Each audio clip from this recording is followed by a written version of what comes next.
MLA Prathipati Pullarao గారు, Parvathipuram MLA Vijay గారు, Gopalpuram MLA రాజు గారు, మన విప్ నిరంతరం మాడుతూనే ఉంటారు ఎమ్మెల్యే వినుకొండ ఎమ్మెల్యే జీవి ఆంజనేయులు గారు, మన ఎమ్మెల్యే రాజమండ్రి ఆదిరెడ్డి వాసు గారు, అమలాపురం ఎమ్మెల్యే ఆనందరావు గారు, నెల్లిమర్ల ఎమ్మెల్యే లోకం మాధవి గారు, కడప ఎమ్మెల్యే మాధవి గారు, ఆదోని ఎమ్మెల్యే పార్థసారథి గారు, వైజాగ్ వెస్ట్ ఎమ్మెల్యే విష్ణుకుమార్ రాజు గారు, తిరువూరు ఎమ్మెల్యే శ్రీనివాసరావు గారు, తణుకు ఎమ్మెల్యే అరిమెల్లి రాధాకృష్ణ గారు, గుంటూరు ఎమ్మెల్యే గల్లా మాధవి గారు, జమ్మలమడుగు ఎమ్మెల్యే ఆదినారాయణ రెడ్డి గారు, హెచ్చర్ల ఎమ్మెల్యే ఈశ్వర్ గారు, ప్రతిపాడు ఎమ్మెల్యే రామాంజనేయులు గారు, పెదకూరుపాడు ఎమ్మెల్యే భాష్యం ప్రవీణ్ గారు, సీనియర్ శాసనసభ్యులు ఆచంట ఎమ్మెల్యే పీతాని సత్యనారాయణ గారు ఈ సబ్జెక్ట్ మీద మాట్లాడారు. అధ్యక్ష, మీరందరికీ అవకాశం ఇచ్చారు. అధ్యక్ష, చాలా విషయాలు గౌరవ సభ్యులు మాట్లాడారు. అన్నిటికి వచ్చే ముందు కొన్ని విషయాలు నేను ఆంధ్ర రాష్ట్ర ప్రజలకి గౌరవ సభ్యులకి తెలియజేయాలనుకుంటున్నాను. అధ్యక్ష, మొదటిది కొన్ని సందర్భాల్లో గౌరవ సభ్యులు కూడా నేను తెలిపాను, ఈరోజు ప్రజలు కూడా తెలపాలనుకుంటున్నాను. గౌరవ ముఖ్యమంత్రి గారు అంటే కూటమి ప్రభుత్వం ఏర్పడిన తర్వాత నన్ను క్యాబినెట్లో తీసుకోవాలని నిర్ణయం తీసుకున్న తర్వాత నన్ను అడిగారు, మీరు ఏ శాఖ ఆశిస్తున్నారంటే ఒకటి చెప్పాను, మీరు ఏమి ఇచ్చినా తీసుకుంటాను, కానీ కష్టమైన శాఖ ఇవ్వండి, ఎక్కడైతే మీరు మార్పు రావాలని ఆశిస్తున్నారో ఆ శాఖ ఇవ్వండి.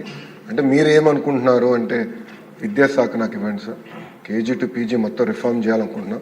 పాదయాత్రలను ఎక్కడికి వెళ్ళినా అది మేము మాట్లాడాను, ఒక కమిట్మెంట్ ఒక ప్యాషన్తో చేస్తానని గౌరవ ముఖ్యమంత్రి గారు నేను హామీ ఇచ్చిన తర్వాత గౌరవ ముఖ్యమంత్రి గారు నాకు అద్భుతమైన అవకాశం ఇచ్చారు. అధ్యక్ష, ఇస్తూ కూడా ఆయన కొన్ని షరతులు పెట్టారు.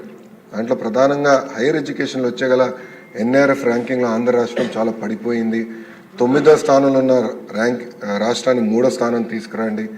QIS top 100 universities in the వరల్డ్లో ప్రభుత్వ విశ్వవిద్యాలయం ఒకటి ఉండాలి అని గౌరవ ముఖ్యమంత్రి గారు నాకు టైం పెట్టి 5 సంవత్సరాలు మీరు సాధించాలని చెప్తాం కూడా జరిగింది.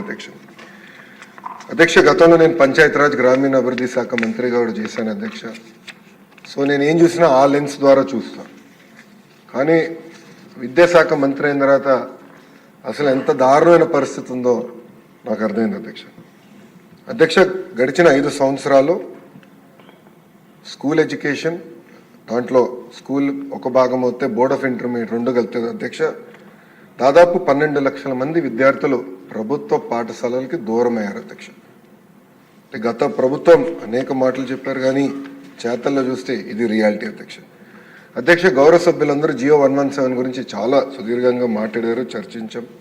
ఇంతేకాదు మేము కూడా మొన్న ఒక వర్క్షాప్ పెట్టుకున్నాం, జియో 117 గురించి డిస్కస్ చేసేదానికి ఆల్టర్నేటివ్ మార్గం ఎంచుకునే దానికి వర్క్షాప్ కూడా పెట్టాం.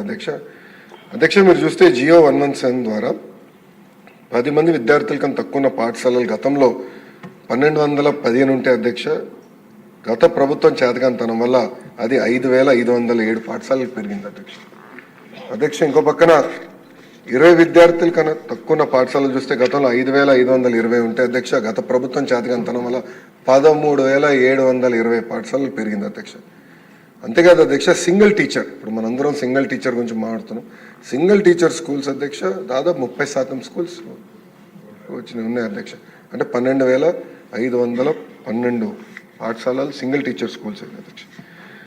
అధ్యక్ష, మీరు డ్రాప్ అవుట్ రేట్ గురించి కూడా గౌరవ సభ్యులందరూ ఈరోజు మాట్లాడటం జరిగింది. అధ్యక్ష, మీరు చూస్తే ఆంధ్ర రాష్ట్రంలో అది 12.5% డ్రాప్ అవుట్ రేట్కి వెళ్ళిపోయింది. అధ్యక్ష, అంటే ఒక మాటలో చూస్తే 7వ తరగతి నుంచి 8వ తరగతికి ప్రధానంగా ఆడపిల్లలు చూస్తే అధ్యక్ష దాదాపు 47,000 మంది ఆడపిల్లలు విద్యకి దూరమయ్యారు. అధ్యక్ష, అంటే ట్రాన్సిషన్లో పిల్లలు మిస్ అవుతున్నారు, కంటిన్యూటీ లేదు.